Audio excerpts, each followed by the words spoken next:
చూస్తూ ఊరుకోలేను. మాట్లాడుకుంటాను.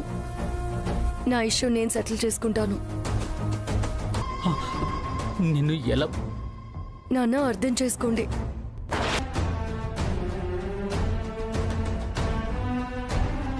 నా మాటలు మనసుకి గుచ్చుకుంటాయి. కానీ నీ దోవన నిన్ను వదిలేస్తానని ఎలా అనుకుంటున్నావు?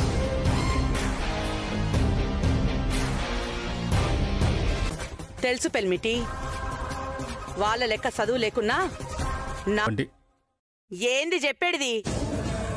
జైలు నుంచి బయటికి రాగానే నీ కూతురి బాగోతం తెలిసిన ఈ అత్తింటోళ్ళు ఏడ తరిమి కూతుర్ని వదిలించుకున్నావు. మీరు నిందని నిజమని నమ్ముతున్నారమ్మా? నువ్వు నిజాన్ని ఎదుటి మనిషిని చులకని చేసి మాట్లాడొద్దు. తప్పు చేసిన వాళ్ళు తల దించుకుని మాట్లాడాలి.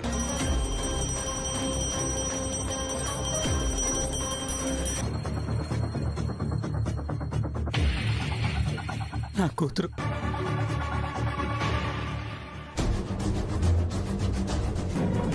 చెడు చూడకు, చెడినకు, చెడు మాట్లాడకు అంటున్నాయి. చెడిపోయిందాన్ని ఇంట్లో ఎట్లా పెట్టుకుంటాం అనుకున్నావు? అంటుకుంటేనే గోన్ పట్టకు దుడుచుకుంటే పోతుంది.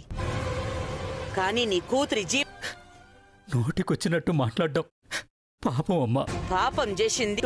ఎంగేజ్మెంట్ ఆపనీకే వచ్చిన నా కొడుకుని మీ కూతురు ఏం చేసిందో ఒక్కసారి. నా మనసులో ఏముందో అర్థం. గసంటిది తాళి గడతా అని తీసుకుపోయి జీవితాన్ని బర్బాద్ చేసిండు కాబట్టి నాశనం బయటికి వచ్చే లోపల ఎవరో ఒక బకరాగానికి ఇచ్చి పెళ్లి చేసి దీన్ని వదిలించుకుందామని. గిదంతా తెలియక మా చిన్నగాడు బకరగాడయిండు. కూడా తెలుసు. రామా రామా బాపు, ఇదంతా డ్రామా. మీరు పల్లెంలా దేవుని హారతి తీసుకురా జల్దీ. పిల్లలకి చదువు చెప్పే పంతులు జరిపేస్తే పోతుంది. కానీ నీ కూతురి జీవితంలో రాసిన తప్పు ఈ దేవుని హారతి మీద చేయబెట్టి కాళీ సత్యని కిడ్నాప్ చేసి ఒక రాత్రంతా ఉంచు, నిజం దాచి మోసం చేసి పెండ్లి జరిపి బయటకి తెలియకూడదని కాళీని చంపిర్రు. అవునా కాదా?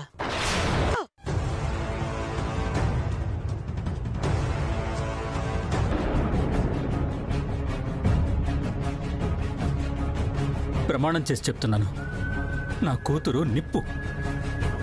ఆ కాళీగా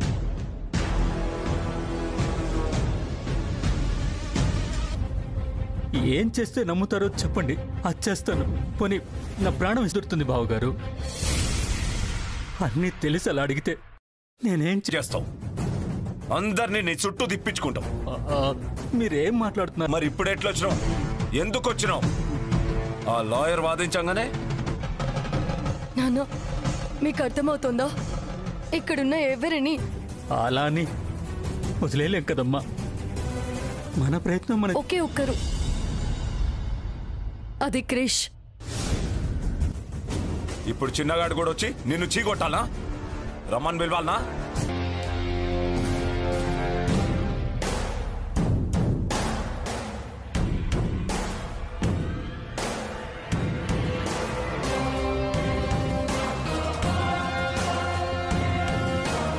ఈడ ఇద్దరు సిగ్గులేనోళ్ళు వచ్చారు.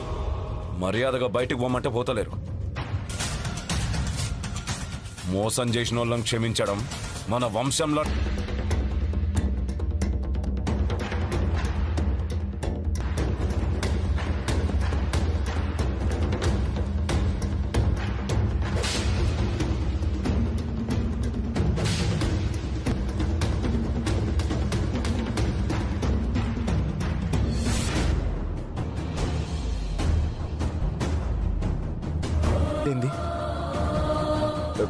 లోపలికి రండి. రేయ్, ఏం తప్పు చేసిండ్రని?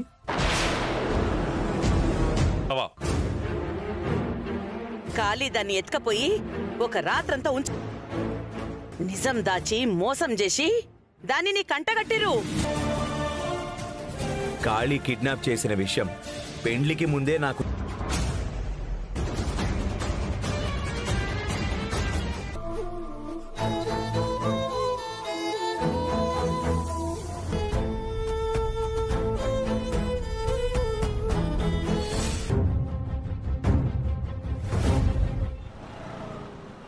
పెట్టుకొని బంధాన్ని నిలబెట్టుకోవాల్సిన అవసరం ఏముంది?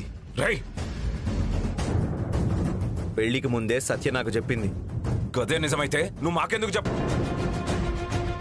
రేయ్ గది పోగొట్టుకున్నది చెవికమ్మ. నా భార్య మాటలు జర పద్ధతిగా రాని. మహాదేవయ్య చిన్న కోడలు బాగుంటింటికి పేపర్ పోతుంది. మన పర్వేం కావాలి? ఎవ్వరు పట్టించుకోరు, కానీ నేను పబ్లిక్ ఫిగర్ని. రోడ్ల పొంటి పోస్టర్లు వేపిస్తాడయ్యా ఈడు కదా. నా రాజకీయ జీవితం నాశనం చేసుకోనికే నేను సిద్ధంగా లేను. బాబ్ నీడల బతికి నాకే ఎదురు మాట్లాడుతున్నావు రాను? అంత పెద్దోనమైనా రాను? ఈ వారసులని ప్రకటించినావు. రేయ్, నీకు నీ తండ్రి పట్ల బాధ్యత లేదా? చేసిన తప్పుని సరిదిద్దుకో. బాపు, నేను తప్పు చేయలేదు. తెలిసి చెడిపోయి రా, నువ్వు కాలికుండాల్సిన చెప్పుని తీసుకొచ్చి కిరీటం లెక్క మేం కావాలన్నా అది కావాలన్నా తెలుసుకో అనుకుంటే మమ్మల్ని వదిలే. బొమ్మ బొరుసు వేసి నిర్ణయం తీసుకునేంత చిన్న 2 జీవితాలతోని అని పెండ్లిలా అగ్ని సాక్షిగా ప్రమాణం చేసిన ఇసి నడుస్తా అని దానర్థం. శిక్ష వేసుడే. నీ మాట ప్రకారం సత్యకి శిక్ష వేస్తున్నా.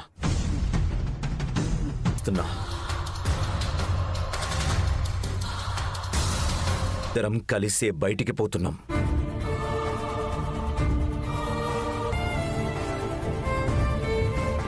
ఆగండి. జయమ్మ అనుమతితోనే ఈ జయమ్మ ఇష్ట ప్రకారమే జరగాలి. సత్య ఈ ఇంట్లో ఉండనికే మేము ఒప్పుకోము.